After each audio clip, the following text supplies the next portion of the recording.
Thank you all for being here. It's nice to see all those faces. Oh, hey, man, good to see you. See that lovely lady right there? She's one of my best friends. She ran the show in Delaware, and now she's down here. And Ashley got her master's like you told her to. She's doing great. Great to see you. Excuse, as we used to say in the Senate, that point of personal privilege. Hey, as you know, I spend a lot of time, along with Melody and the rest of the economic team, on the Recovery Act. And I learned a long time ago something I forgot momentarily. After we passed the Recovery Act, I came in, and I should have known better, Melanie. I have lunch with the president once a week with nothing on the agenda, and I came in with a big old thick memorandum saying, Mr. President, I think this is how we should follow up on the Recovery Act. He looked at it and said, good, do it. You think I'm kidding? I'm not kidding. So don't ever write your boss a memo about how to proceed on something complicated. But here's my point. The point is that Melanie and I spent a lot of time talking about this middle-class task force, which is the first thing that the president set up when he got to the White House, because we want to make it clear to the American people that notwithstanding the fact that the economy is growing, and even if the economy were raging at 6 or 8% per quarter in the growth of the GDP, that's not the measure we're going to use when our term ends as to whether or not we think we were successful. The measure will be whether or not those people in the middle class are able to be sustained and stay in the middle class without clinging by their fingernails, and those aspiring to the middle class having an opportunity to get into the middle class. That really genuinely is the measure of what Melody and I and the president view as our goal and as our measure of success or failure. And the Recovery Act has been a great asset in helping us in many ways to deal with that progression. Some of you may know that between the years 2000 and 2007, productivity increased 20%, yet middle-class people lost their standing. They actually lost real net income during that period. And that's what we were attempting to turn around, as well as turn the economy we inherited around. And I think we're on our way to doing both of those. So I'm not complaining about having to do the Recovery Act. I can think of no better way to spend my time than squeezing every single solitary job out of the Recovery Act that we can possibly do out of the stimulus bill. And while this economy is still a long way to go to get back to where the President and I would like to see it, and where the vast majority of the American people would like to see it, the fact is there are certain facts that are undeniably clear. The economy is growing again. The last several quarters, we've been averaging over 4% growth. The projections are up. We created 500,000 jobs in the last 2 months. First time that's been done since '07. And the truth of the matter is that the Recovery Act is working. Just this last quarter on project jobs, jobs where you can directly say, the federal government wrote a check to an entity for a highway, a school, or whatever, and they have to list how many jobs. 680,000 jobs were created just by that. And that's the smallest, that's only 1/5 of the money that comes out of the Recovery Act. So things are going well, and going much better, and there's very few people who doubt any longer that we've created somewhere, as the Council of Economic Advisors says, between 2.2 and 2.8 million jobs. And if you notice, you no longer hear people saying it's not working. They argue whether it's working well enough, it's fast enough, but nobody any longer is saying it's not working. So in the process, we're trying to build a new and stronger economy that's going to put us in a position not only lift up the middle class and maintain it, but actually so we can lead in the 21st century like we did in the 20th century. We can't just build it on the wreckage of the 20th century economy. We have to rebuild those elements of the economy that are working, but we have to provide new elements. We're also looking for innovation that's come out of this act. And so it's not an unusual thing to do here to insert a whole lot more data and talking points the economists like to use. But today we're in a very fortunate position. We have people sitting around this table who are going to be able to put faces to the numbers. Those numbers of additional people that have been employed, to talk to some of the folks who have taken advantage in the case of the state of New York and other states as to how to wisely use the money available through a fancy name, TANF, a program that is actually designed to help people hardest hit, the people who are in the most difficult positions, some of whom are on welfare, many of whom are not, but just sort of hanging on, clinging, and to people who are actually benefited from the program, employers who benefited from the program. And so this is what we're about to talk about today is only one very small part of the Recovery Act, and quite frankly, a small part of this thing called TANF. It's not the totality of it. And, but it's had a real bang for the buck, and it's the reason I'm excited about it is one of the things we hope, Melanie and I hope would happen in the Recovery Act is we would generate new ideas about how to deal with future employment needs. We'd have new ideas about how to spend government money wisely. I might add, I'm very proud to say that there's been virtually no, knock on wood, virtually no fraud that's been associated with this $787 billion program overall. The president's always kidding me because I said the dog hasn't barked yet. I'll go in and say, Joe, has the dog barked yet? The dog has not barked yet. But one of the things we want to do here is bigger than just digging us out of this god-awful hole we found ourselves in terms of the economy. And according to the most recent research, this particular job program we're going to talk about has placed 185,000 people so far in jobs. You can count them. It's not like you have to guess what these are. You can count them because they're subsidized jobs out of this piece of legislation. And here's how this works. By the way, that 185 will be placed by September of this year. That's to be precise. And here's how it works. From this fund, states can decide, and it's up to them, totally up to the states, and we're going to hear from the state of New York in a minute, but states can decide to take the money available to them in this fund and use it for purposes that are job creating in ways that are innovative. And one of those ways is to take people, both who are in jobs like the folks around this table, a couple who have benefited from this. They can place them in jobs that are companies for profit or nonprofit. And as far as eligibility of the program goes, we'll see in a moment, it's reaching a lot of people from very different walks of life. And I'm going to let them tell their stories in a minute, but there are other stories that we've heard about. My staff and Melody's staff have been out interviewing an awful lot of people around the country.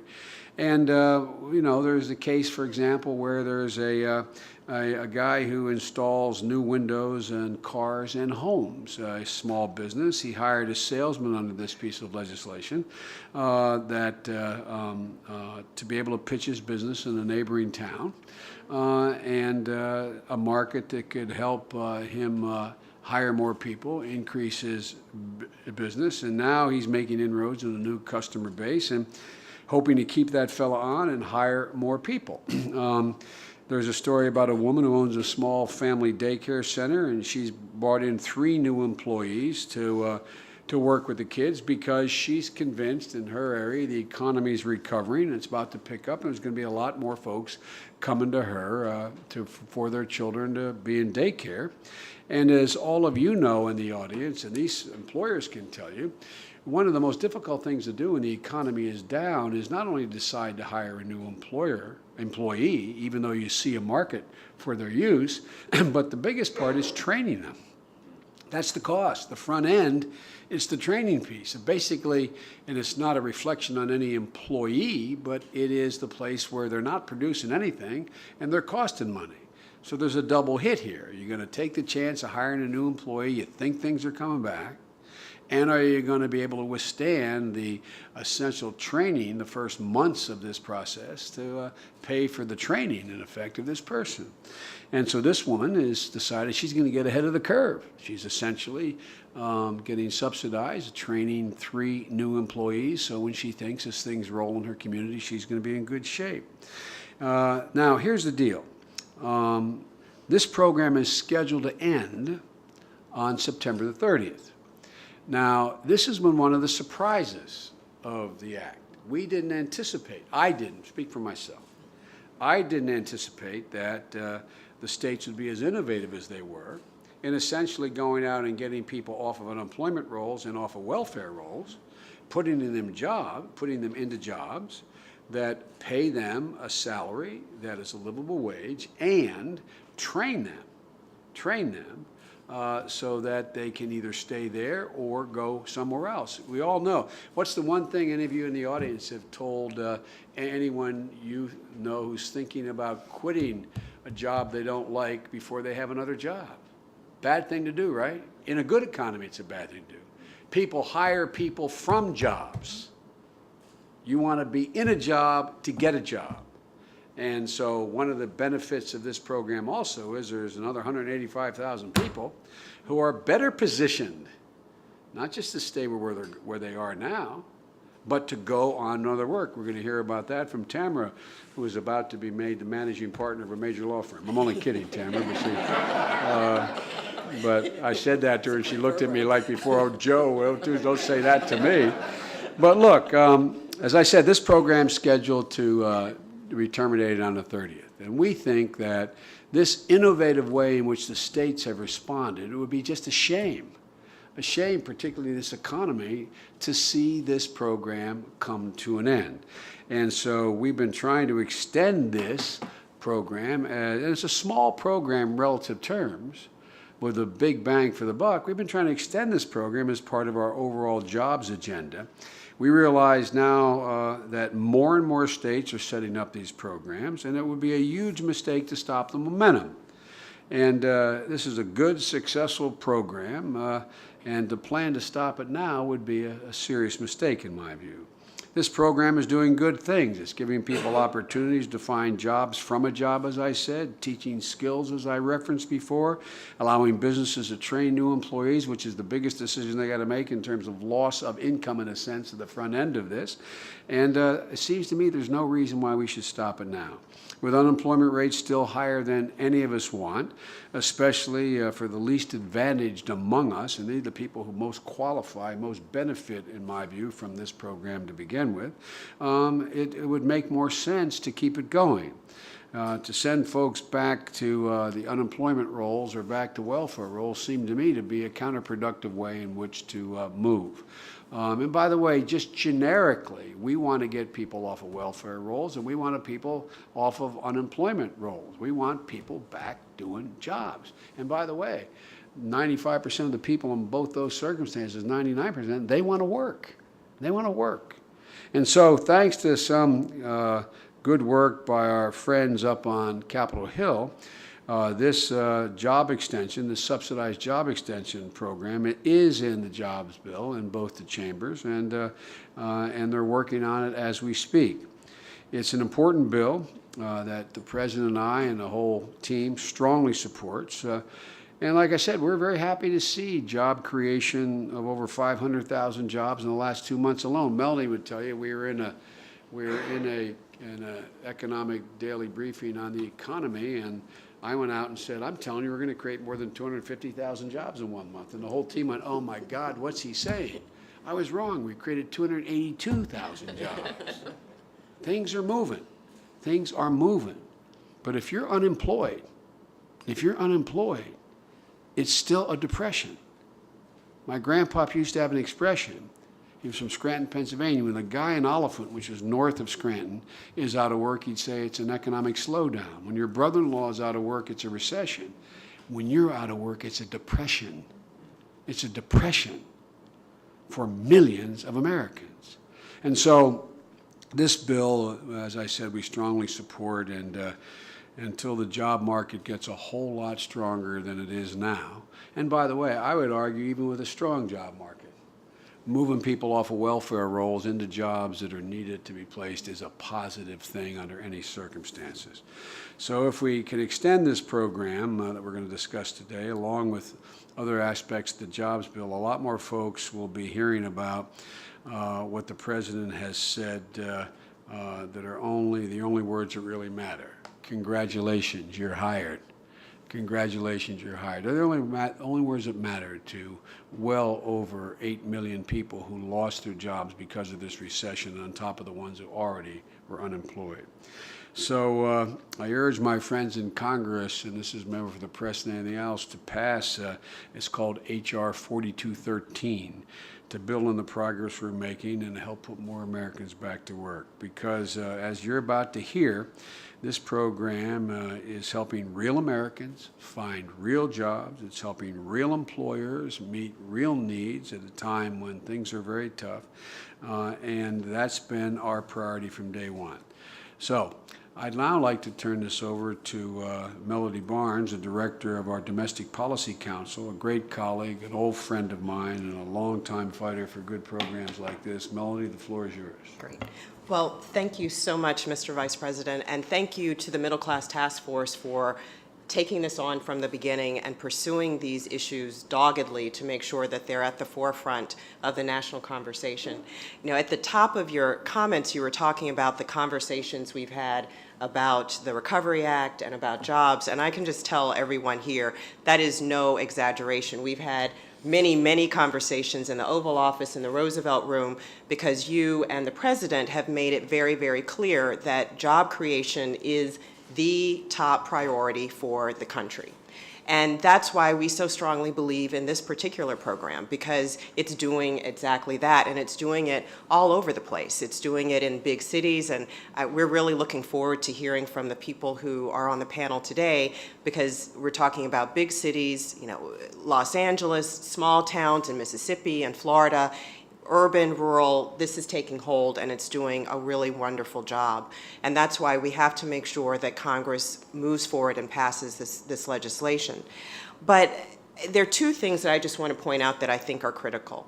One, that this program is helping small businesses. And we're talking about businesses that don't have the reserves and the assets of larger corporations, reserves that they can dip into, even as everyone has been struggling, but that they can dip into during this economic downturn to do the kind of training that you were talking about, training that's so critical. And as we were talking about before coming in here, and I know we'll get into the conversation in a few moments, the kind of training that people wouldn't necessarily invest in unless they knew they were going to keep people on board. So this is allowing us, as our economy is starting to recover, for employers to make the kind of investment in employees to bring them into jobs and to keep them in those jobs as we start to build our economy and rebuild our economy.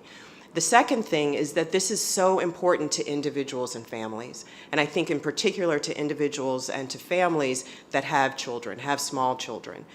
We know that the kinds of struggles, we've heard it, the President reads those 10 letters every day. Mr. Vice President, you've been all over the country talking to people. We know what people are confronting on the front line, so that we're able to have a program and hopefully extend a program that's making those lives easier, allowing children to see their parents go to work every day, those parents to provide for their families, not to depend on the kinds of social safety nets that are critical, but to save money by going to work, getting a paycheck, paying taxes, and feeling like they are responsible and active members of their community. Those two things are critical, and that's why we have to make sure that this program is extended, and we're hoping and encouraging Congress to do that. And the last thing I would just say, and you speak to it so eloquently and powerfully all the time, this is about making sure that people who are in the middle class can stay in the middle class, and people who are just grasping that bottom rung of the ladder can hold on to it and can climb the rest of the way through the ladder. That has been our focus and a priority for us from the beginning. That's why this program is so essential, and that's why I'm so pleased to talk to all of you before we walked in this room, and I'm excited about the fact that our audience is going to hear from you right now. So thank you so much. Thank you. Maybe the way to proceed is, let me do a brief introduction of each of you, and then I'll go start with you, Kyle. But Kyle has a family-owned manufacturing business, and he's going to tell you about how this program is, he's taken advantage of it and impacted on it. And Jim Sheedy is to my left here. Jim was unemployed before he got a job through this program, but he still had children and a father-in-law to take care of. I'd like Jim to talk a little about it. And Tamara Washington she got a job through this program, has since moved on, left the program, moved on to a new company in unsubsidized employment, like I said, and I expect her to be a managing partner soon. And Eric Mikowitz runs a green home improvement company. He's adding more workers even during this recession, and he's going to talk about how this has impacted on him. And Barbara Gwynn she is from New York State. She has been working with employers and employees across New York State and put to work, I think, a couple thousand folks under this program. And I might add that under this act, each state of the 32 states can set their own individual regulations of who qualifies and how they qualify and how the subsidies work, et cetera. And so, but Barbara's one of the most successful programs. We're happy she was willing to come down and talk to us. So why don't I think this is the order, turn it over to you, Kyle, and tell us a little bit about your business and tell us a little bit about how this program is useful to you or not. I mean, tell us what the short sides of it, if there are any. Well, first of all, it is a great honor to be here, to meet you guys, and to see what the government is doing for small businesses. I'll be honest. You can tell Kyle's not from Maine. Being a small business, you feel like you get overlooked quite a bit, but this program is actually one that has greatly helped us. Tell us about your business for just a second. What's the nature of your business? We are a small family-owned manufacturing business, machine shop basically. Build any type of metal parts for automotive, military, any type of industrial applications. In that, it is a very skilled profession. So what this program is allowing us to do is it's allowing us to hire people that normally takes a 6-month training process, and the government's helping us to train those people. So it's allowing us to do that expansion, is what you were referring to earlier, to not have that burden on us. As an owner, and most owners of businesses will know this, before this program started, I could work any 18 hours of any day, 7 days a week. With this program, it allows me to hire additional people to take some of that burden off of myself, to train them so that I can have a little bit of family time, and so that also it will help the employees as well with their family, and also to continue on, because as you were talking about the extension of it, we didn't come into this saying we're going to hire you for 6 months, do all this training, and then say thank you very much. Our plan and our goal is to keep the 3 people that we've hired, which 3 people doesn't sound like a lot, but when that's 25% of your workforce, you're continuing that growth, and that growth needs to continue. So that's what we're looking for. Well, Kyle, if I can jump in, Melanie, in any of this. One of the things is I've gone in now, Melanie's gone in a lot with me as well. I've gone into, I think, 60 cities where I go in and Recovery Act issues, and afterwards, after we do whatever the event is, I go to the local diner or restaurant, in big cities, small cities, and they have this colloquial phrase, have a cup of Joe with Joe. And we sit around and we have people like you all come in and sit down. And there's people are picked ahead of time, but everybody in the restaurant, everybody in the diner can come, and the press watches it. And we talk about what's going on. Here's a story I hear from small employers like you. They say, look, Joe, I had a good, thriving business. When the economy tanked, I found myself, like everybody else, in real trouble.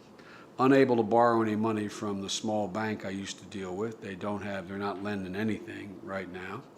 I've never missed a payment. I own my shop, or I don't have much of a mortgage on the place where the business I own, yet I can't get any loans. And so we saw this phenomenon.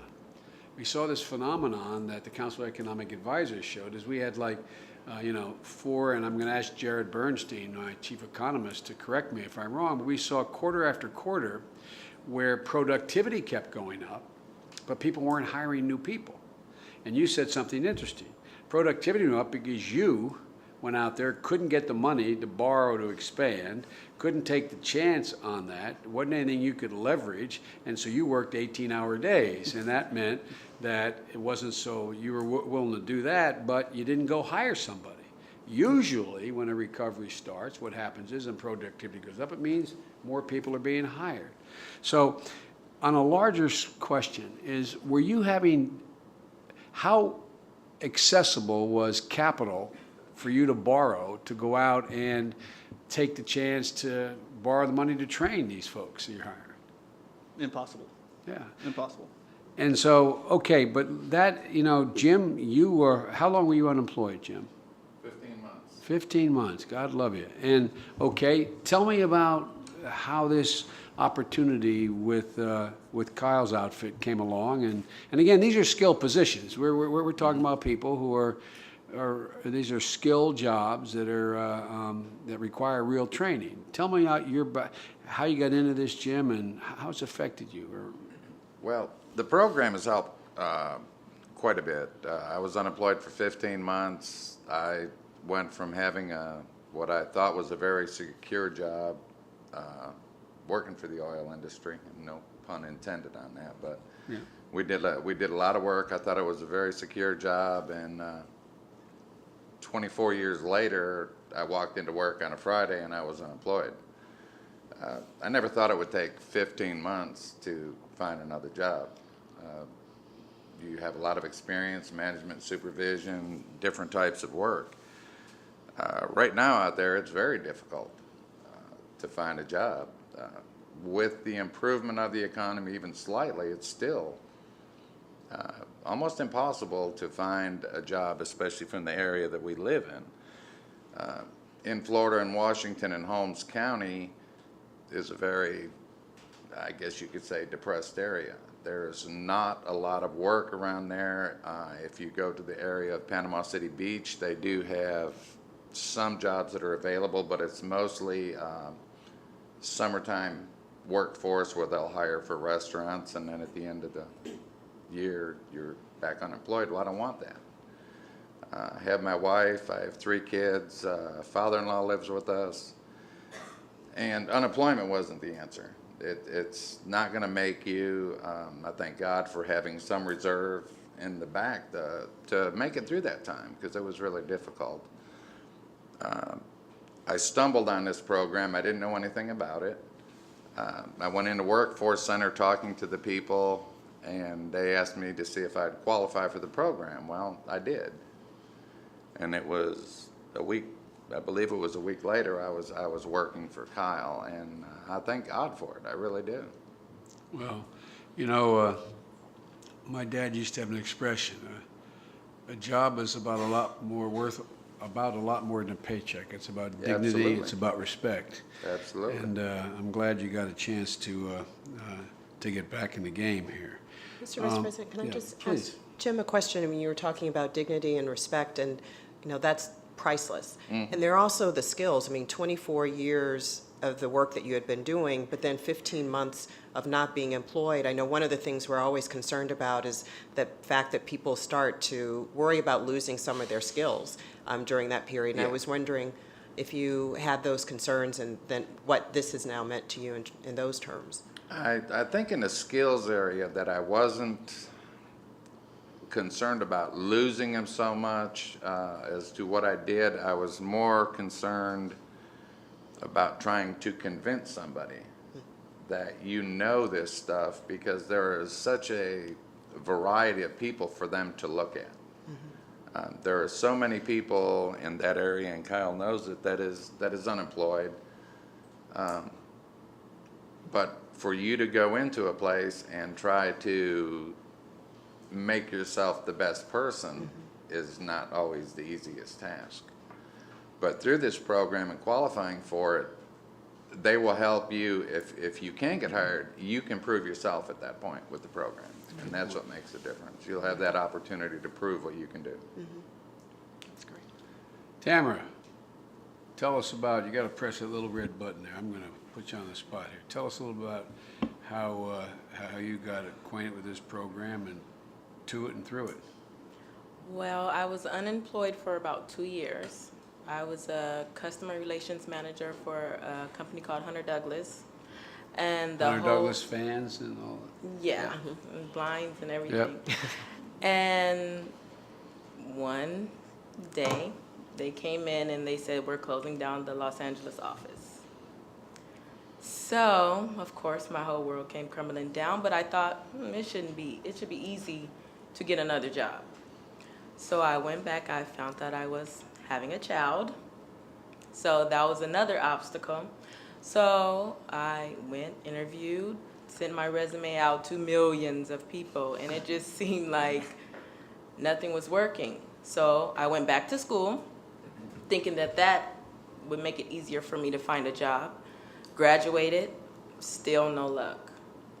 Unemployment insurance did run out after my 10,000 extension.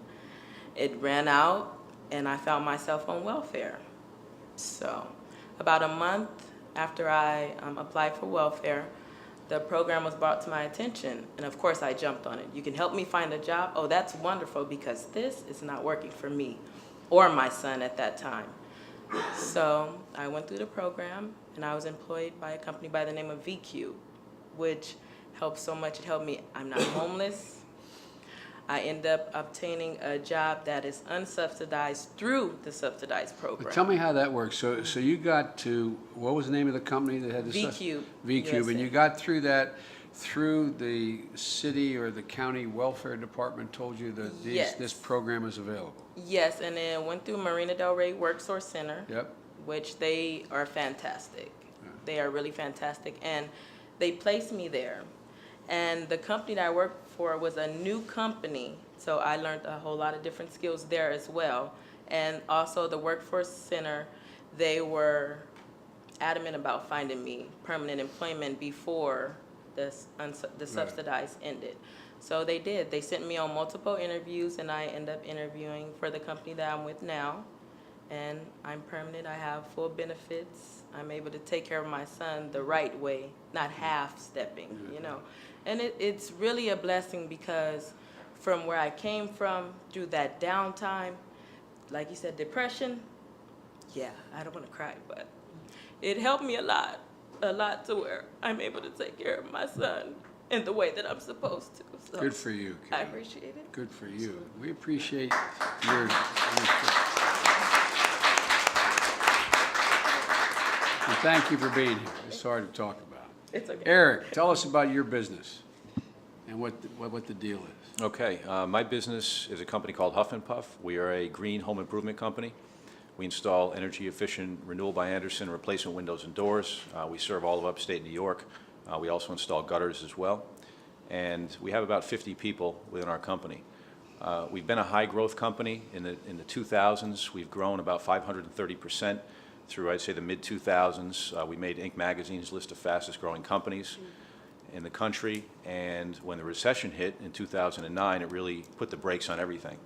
Our customers are homeowners, and through the economic downturn, 401k shrunk. People they thought twice before making any kind of buying decision. And the credit markets dried up, which our industry is linked very heavily to. So it was kind of a devastating Explain for the cameras why you're linked, I know why you're linked to the credit markets, why that's important for your business. We're linked to the credit markets because homeowners typically take on loans for projects like what we do. You know, the average For home improvement. For home energy, in this case, energy. home improvements, energy efficiency, right? Replacement window, door projects. right. Typically run anywhere from $5,000 to $7,000, could go anywhere to $30,000 to $50,000, depending on the size of the project. Right. So people, in a lot of cases, take loans either through our business, and we use a lot of you know, top financing organizations in the country, and people also use home equity loans for to fund the project. And they just absolutely Home equity went away. went away. Right. I mean, it became impossible for people to get these loans. Banks wouldn't fund them. People had already taken too much equity out of their homes. And, you know, in a lot of cases, you know, the banks were willing to lend money when nobody needed it, but now people need the money and nobody wants to give it out. So it's really made it very difficult for our industry, the whole financing aspect of things. And things are starting to loosen up. They get a little bit looser, and then they get a little bit tighter, and so we try to ride through that. But the kind of this 1-2 punch, everything slowing down, forced us to, deal with some challenges. Those challenges being, number one, it cost us double what it cost previously to generate business, whether it's new leads, whether it's convincing customers to purchase these energy-efficient home improvement upgrades. That's been very difficult. It's increased our cost. There's been certain economic incentives that have gone away through the state. And also we ran into kind of a unique problem this go-around, is that we've actually identified a lot of good people that are looking for jobs nowadays, but they're choosing to stay on unemployment sometimes because they feel a little more secure in that environment, maybe, rather than going out and taking on a new role. So one area where the Green Jobs program has really helped us is that we put together a new marketing program this year to focus on proximity marketing, bringing teams of people out and educating people on our programs. Where are we going to find people to staff this? Our marketing director hooked up with the Green Jobs program in Schenectady. We went through a vetting process, and they approved it. And through that, we've tapped into a great resource, a great pool of people who are ready and willing to work, come to work on day one. They're good people. They work hard. They try hard. And the subsidies that we get have been a big help in training people, because sometimes the people don't have the skills of people that we would normally hire, but the subsidy makes up for that. And the other nice thing that the subsidy does is it lightens the overall burden that we have on small business that Kyle mentioned earlier. I mean, it's very difficult operating a small business in these times, and the funding actually really kind of helps lighten that burden up. It enables us to create a new revenue, profit-generating line of business that we intend to use as a staple in our company for years to come going forward. So the people you've hired on through this subsidized program, what are they typically doing? What do you have them doing? Typically, they're educating homeowners. They'll go into neighborhoods. We term it proximity marketing. Right. So they'll knock on doors. They won't sell door to door. They just knock on doors. They'll hand out information on our products. They'll work trade shows. They'll work events. Right. Because what I want people to understand is you used to be able to do this by a different vehicle and a different method. I mean, when you had homeowners looking to shave energy costs, when they could go in and get a second mortgage, and they could borrow against their home, they were improving the value of their home. Mm-hmm. When the bottom fell out of that, when some of them found themselves upside down through no fault of their own, right. That didn't happen. But along came, we put in the Recovery Act about $100 billion in energy-related things. And so now the thing we're finding is that innovative guys like you and companies like yours are doing is that people, I assume you have someone going in and saying, look, if you are prepared to invest in new weatherization here, doors, windows, you can get a subsidy from the government. There is a program here. And so in a sense, what we intended to do through the Recovery Act is let people do what they wanted to do, need to do in the interest of the country for them to do, and that is consume less energy by more efficient products, but through a different means, in this case, by they're not able to go the home equity route. So I assume your folks doing proximity stuff are not necessarily out saying, come by my, windows. Right. But if you were in the market to be able to, this is what you can qualify for, and we're ready to do it for you. Is that kind of it? That's right. The more proximity marketing approach is kind of a more direct approach to educating homeowners. Right. And a big part of that education process is the tax credit. Yeah. The $1,500 federal tax credit has been a huge success for our industry. It's been a big help for our company, and that's really what we lead with when we knock on people's doors is, did you know that there is a tax credit available for these projects? And we just hope that tax credit is extended through 2011. We are going to do everything in our power to see that's done. That is sort of our baby. Well, if you need my help, I'm there because. Well, by the way, it literally the single biggest energy saving that could possibly happen could account for 40% if we just were to weatherize all the buildings and homes in America. I mean, it is gigantic, the payback, and for the environment. Barbara, tell us about when you guys came up with that idea, how New York State was going to use the money that was available.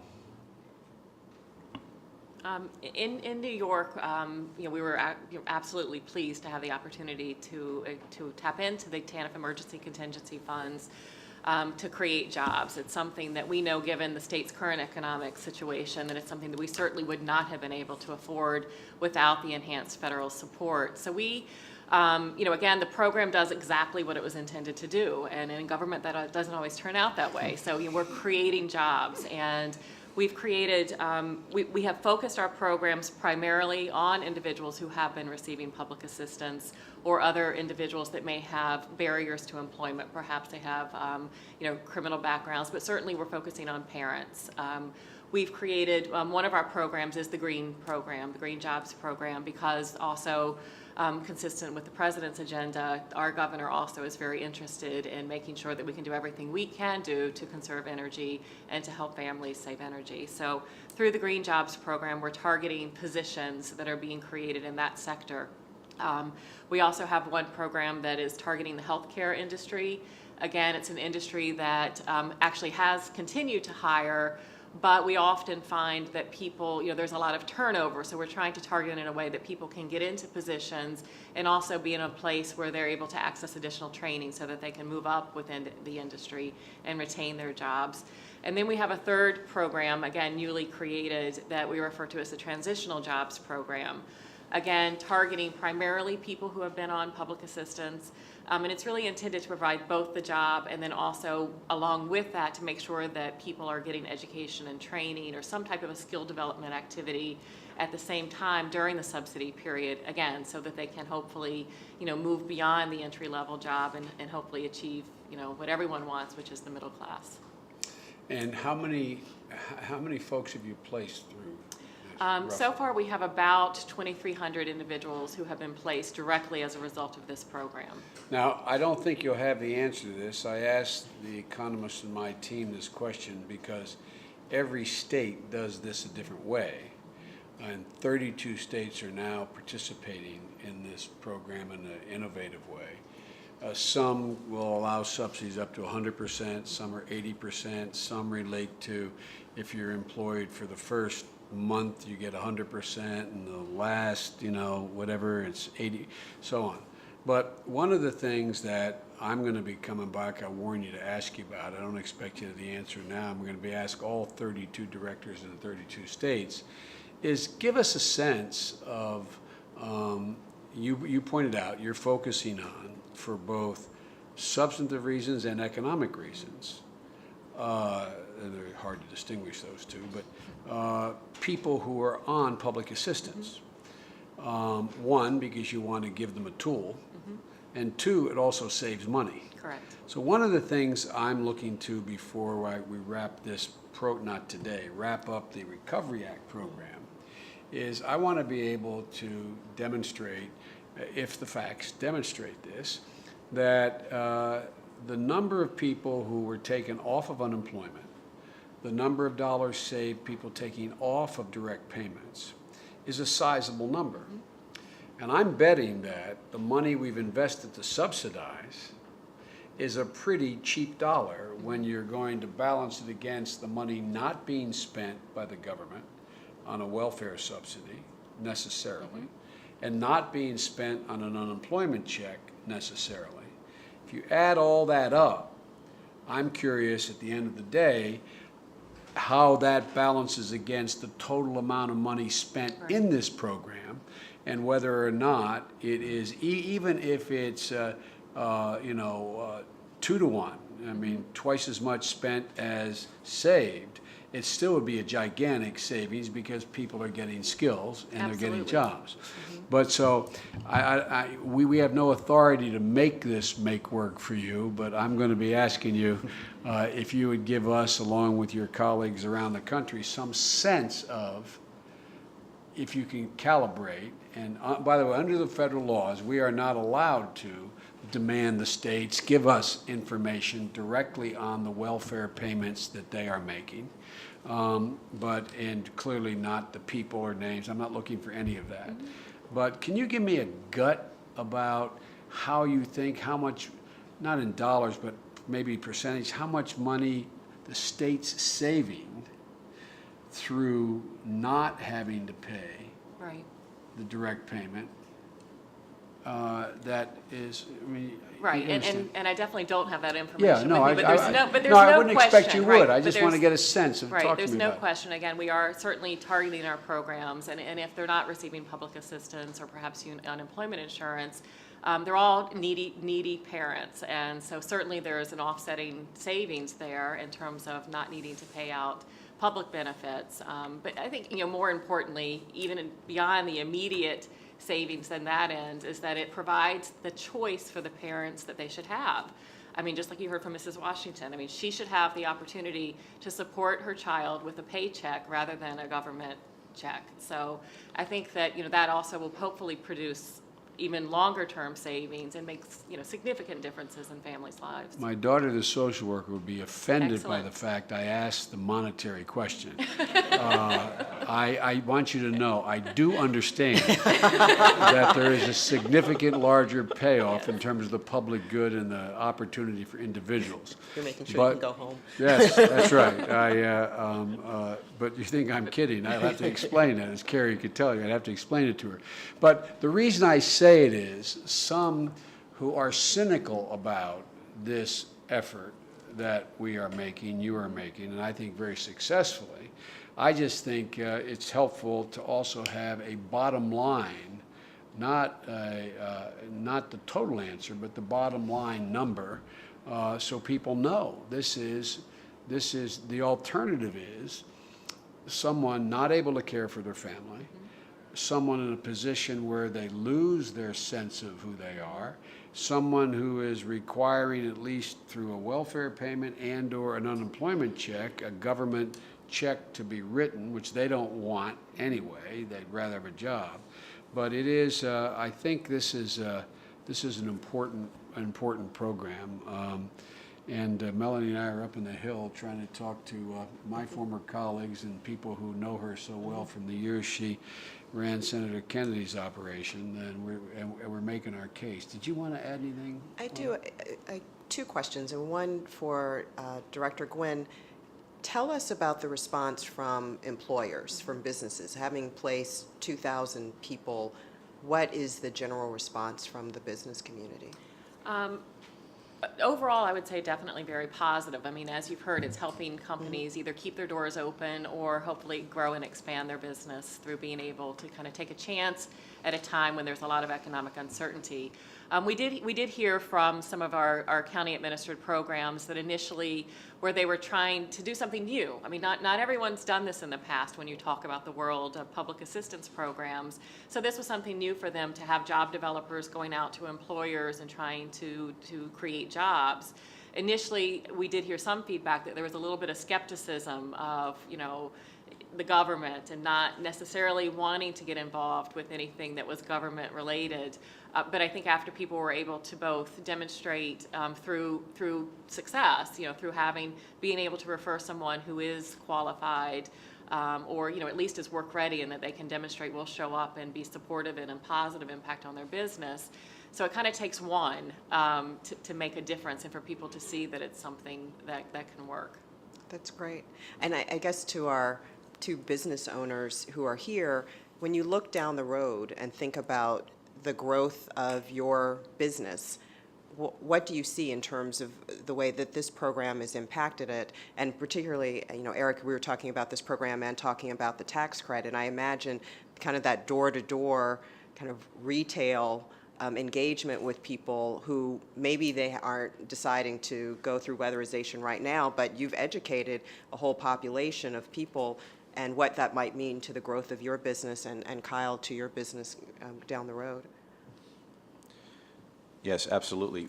We, this program long-term is obviously, we look at this as a pool of people that we'll continually draw from, that we continually invest in training people so that they can stay on for the long term. That approach of going door to door, educating people on the benefits of doing these things is a program that will stay in the company for years to come as a revenue profit center within the company.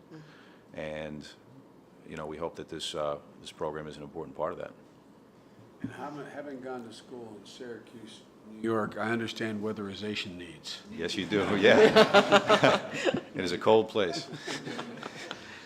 Just as Eric said, you know, as an employer, the training process is the most expensive process of hiring a new employee.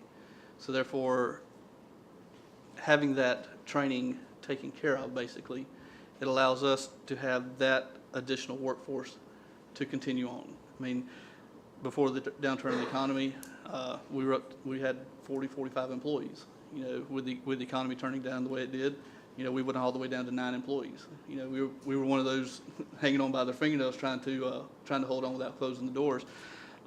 So this program allows us to retrain the new workforce, because in a machine shop, the jobs are always changing. The jobs that we lost are not the jobs we're getting back. It's new jobs, so it's additional training. It's a whole new process, basically. So it allows us to train that workforce, and the intent is to continue to grow, because when you have 9, now you have 12 in the shop. You know, the next guy you hire, you've got additional people that can show that person. So for us, each additional person we hire, the training cost goes down. So by increasing by 25%, the next person that we hire will cost less to do that training. That's terrific. And being able to hire people like Tamara and Jim, I mean, I think for any employer, it just tells you about the quality and the importance of this particular program. Would any of you like to make any closing comments? Anything we didn't raise that you think we should be raised? Or any criticism of the program, how it could work better? I mean, we set out early on in this program, not this program, the entire Recovery Act and the Middle Class Task Force is, we not only want to know what's working, we want to know what's not working, how we can improve things, because we can always improve. Is there any, so don't be afraid to give me a constructive criticism of the program. I mean, just on behalf of New York State, we thank you for your interest in this program and for your efforts to try to get things to move forward. And, you know, certainly we'll do whatever we can also in terms of lobbying or trying to convince Congress that it is a good investment. I mean, we truly believe it is. And as I said, it's made a huge difference. It certainly is directly creating jobs for people and making a difference. So thank you. I mean, I'd like to say on behalf of Huff and Puff as a small business, you know, we like to say that we work hard to make home improvements affordable and easy for our customers. And in these times, we're working harder than ever, you know, to try to do that and to try to stay profitable and be successful. I don't know the exact statistics, but I know small business contributes an enormous amount to the economy, and any support. 70% of new jobs. So I know, at least in my community, I'm very involved with a lot of other business owners, and I know anything that can be done to help small business, whether it's through tax credits, programs like this, tax incentives, they're very much appreciated and well used. I assure you that. They're very much needed. Anyone else have anything you want to say?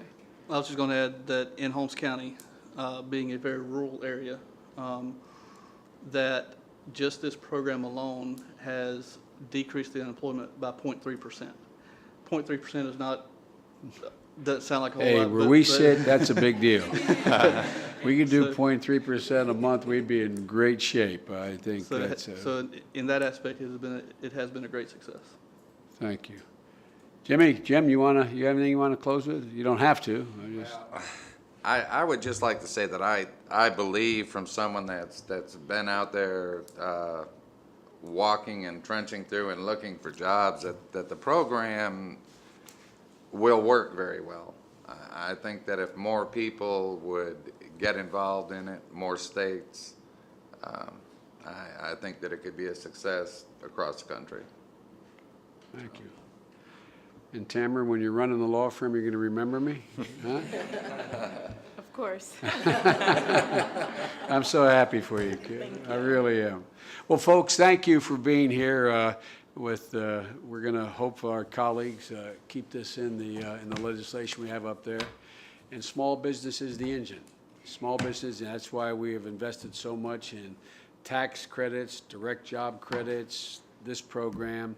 And this has been the sleeper program. This has been the surprise. We were hopeful, but to be honest with you, at least speaking for myself, I didn't expect this particular application to have the kind of impact it's had. So there's some real good news. Well, thank you all very much. Appreciate it, and thank you all for taking time to be here.